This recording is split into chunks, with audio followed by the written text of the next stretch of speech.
Greetings of the day everyone. मैं गौरव कुमार आपका स्वागत करता हूं आपके अपने YouTube channel NCERT and foundation physics पर।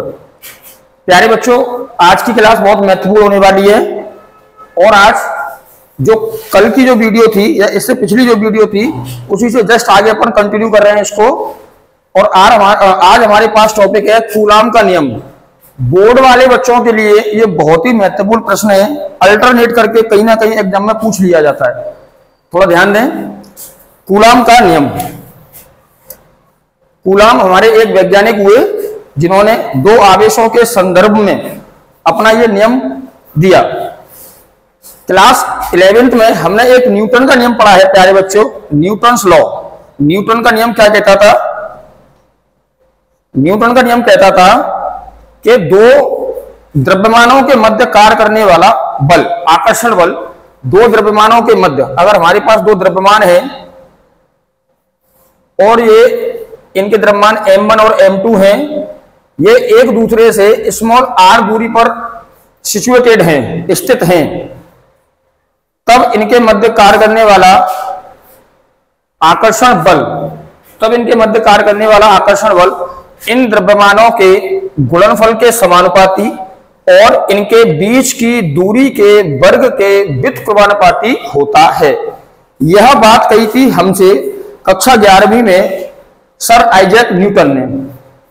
अब इन दोनों नियमों को जब मिलाते हैं हमें मिलता है वहां पर F proportional m1 m2 upon r square, और इसी क्रम में समानुपाती का चिन्ह हटाते हैं तो यहां पर एक नियतांक आता था जिसे सार्वत्रिक गुरुत्वाकर्षण स्थिरांक कहा जाता था। यह नियम हमने 11वीं क्लास में पढ़ा है प्यारे बच्चों। करना क्या है, यहां कूलाम का नियम लगभग इसी नियम को फॉलो करता है। बस सर आइजैक न्यूटन ने यह नियम दिया था दो द्रव्यमान के संदर्भ में। किसके संदर्भ में? दो द्रव्यमानों के संदर्भ में।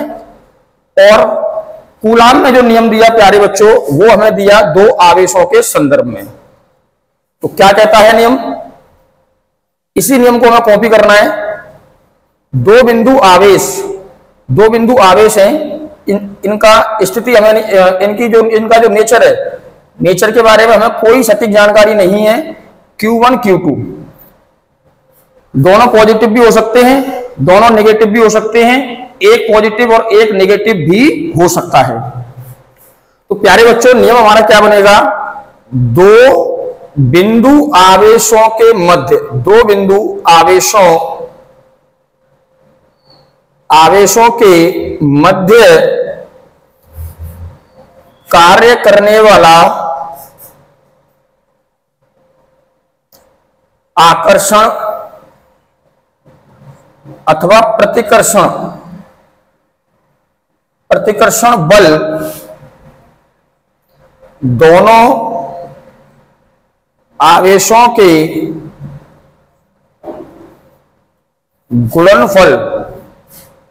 गुणनफल के समानुपाती तथा इनके बीच की दूरी के वर्ग के व्युत्क्रमानुपाती होता है। व्युत्क्रमानुपाती, इनडायरेक्टली प्रोपोर्शनल व्युत्क्रमानुपाती होता है।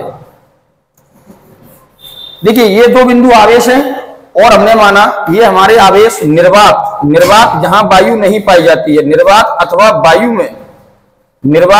वायु में स्थित हैं। दो बिंदु आवेश हैं, ये निर्वात अथवा वायु में स्थित हैं, तब इनके मध्य कार्य करने वाला आकर्षण और प्रतिकर्षण हम क्यों कह रहे हैं इस चीज को थोड़ा ध्यान से देखें। अगर दोनों आवेशों की प्रकृति समान प्रकार की होगी, उस प्रकृति में हमारा, उस कंडीशन में हमारा बल कैसा, अगर समान प्रकृति के होंगे तो बल कार्य करेगा प्यारे बच्चों प्रतिकर्षण। अगर दोनों पॉजिटिव हैं या दोनों नेगेटिव हैं तो बल हमारा कैसा कार्य करेगा? प्रतिकर्षण, रिपल्शन फोर्स। और बल अगर हमारे आवेश अगर हमारे विपरीत प्रकृति के हैं, पॉजिटिव नेगेटिव या नेगेटिव पॉजिटिव, इस स्थिति में बल हमारा कार्य करेगा आकर्षण, अट्रैक्शन फोर्स, अट्रैक्शन फोर्स। तो दो बिंदु आवेशों के मध्य कार्य करने वाला आकर्षण अथवा प्रतिकर्षण बल दोनों आवेशों के गुणनफल के समानुपाती और उनके बीच की दूरी के वर्ग के व्युत्क्रमानुपाती होता है। आइए देखते हैं, इस स्टेटमेंट को फॉलो करना है। बल समानुपाती होगा आवेशों के गुणनफल के, जैसा कि न्यूटन के लॉ में था, क्या था, द्रव्यमानों के गुणनफल के समानुपाती था, और इनके बीच की दूरी के वर्ग के व्युत्क्रमानुपाती। अगर इन दोनों इक्वेशनों को समीकरण 1 कह सकते हैं, समीकरण 2 कह सकते हैं, दोनों समीकरणों को मिलाएंगे तो हमें मिलेगा F प्रोपोर्शनल Q1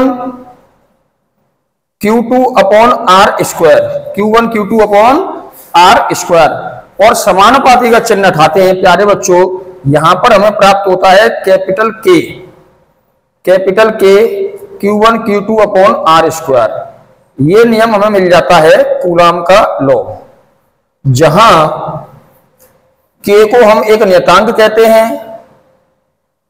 और K की जो प्रैक्टिकली वैल्यू होती है वो होती है प्यारे बच्चों 1/4 पाई एप्सिलॉन नॉट। ये ध्यान देंगे, ये इसका स्पेशल नाम है, इसे एप्सिलॉन नॉट बोला जाता है, और ये रिप्रेजेंट करता है निर्वात की विद्युतशीलता को, निर्वात की विद्युतशीलता को। इसकी वैल्यू होती है 9 × 10⁹ newton metre square upon coulomb square. ये हमारा जो समानुपाती नियतांक आया है, इसकी जो वैल्यू होती है 1/4 पाई एप्सिलॉन नॉट, और इसका आंतरिक मान होता है 10 × 10⁹। प्यारे बच्चों ध्यान दें, इसकी यूनिट हमने कैसे निकाली है। यहां से अगर हमें K की यूनिट चाहिए, K का मात्रक चाहिए, तो क्या करेंगे, R का मल्टीप्लाई कर दीजिए, FR square upon Q1 Q2। बल का मात्रक क्या होता है, न्यूटन, दूरी का मात्रक क्या होता है, मीटर का स्क्वायर, कूलाम, कूलाम क्या हो जाएगा, कूलाम का स्क्वायर, न्यूटन मीटर स्क्वायर प्रति कूलाम स्क्वायर। ये कूलाम का नियम है, छोटा सा नियम है, बोर्ड एग्जाम के लिए बहुत इंपॉर्टेंट है, ये एनसीईआरटी के लिए बहुत ही ज्यादा इंपॉर्टेंट ये नियम है आपका कूलाम का नियम। तो 11th क्लास में जो हमने न्यूटन का नियम पढ़ा है, उस न्यूटन के नियम को फॉलो करते हुए आप इसमें कूलाम के नियम को बड़ी ही आसानी से प्राप्त कर सकते हैं। आवेशों की प्रकृति पर डिपेंड करता है, बल हमारा आकर्षण लगेगा या प्रतिकर्षण प्राप्त होगा, ये डिपेंड करता है कि हमारे आवेश कैसे हैं। इनके मध्य की दूरी कितनी है, स्मॉल r है, स्मॉल r दूरी पर ये स्थित हैं निर्वात अथवा वायु में। निर्वात की विद्युतशीलता एप्सिलॉन नॉट रिप्रेजेंट की जाएगी, जो कि आपके समानुपाती स्थिरांक में 1/4 पाई के साथ आती है। तो ये कूलाम का नियम है, एक बार आप स्क्रीनशॉट ले लें। इसके बाद स्पेशल बात करेंगे यहां पर एप्सिलॉन नॉट के बारे में। ये एक क्वेश्चन और निकलता है, यहां से फाउंडेशन में इसकी वैल्यू पूछ ली जाती है, और बोर्ड एग्जाम में भी स्पेशल इसकी विमा मात्रक या इसकी वैल्यू के बारे में पूछ लिया जाता है।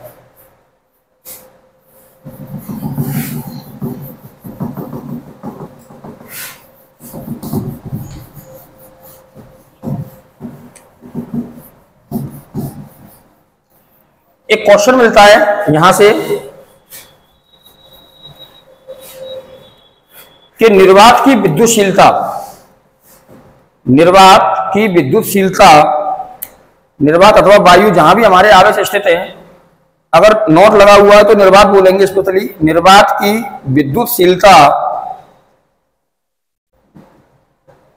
विद्युतशीलता एप्सिलॉन नॉट का मात्रक, विमा एवं आंकिक मान बताइए।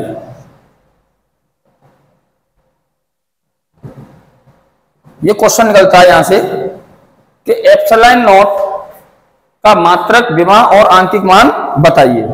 ठीक है बेटा, तो देखिए ध्यान से, हमारा नियम क्या था, F equal to K Q1 Q2 upon R square, and also we can see that F is equal to 1 upon 4 pi epsilon not Q1 Q2 upon R square.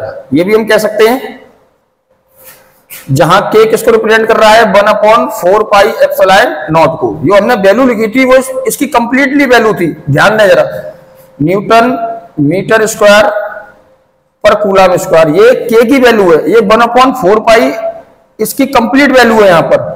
और यहां हमें क्या निकालना है, यहां ओनली हमें एप्सिलॉन नॉट की value प्राप्त करनी है। ध्यान से देखेंगे तो सबसे पहले बात करते हैं इसकी विमा, मात्रक। इसका मात्रक कैसे निकालेंगे, तो फॉर्मूला है हमारे पास F is equal to 1 upon 4 pi epsilon not Q1 Q2 upon R square.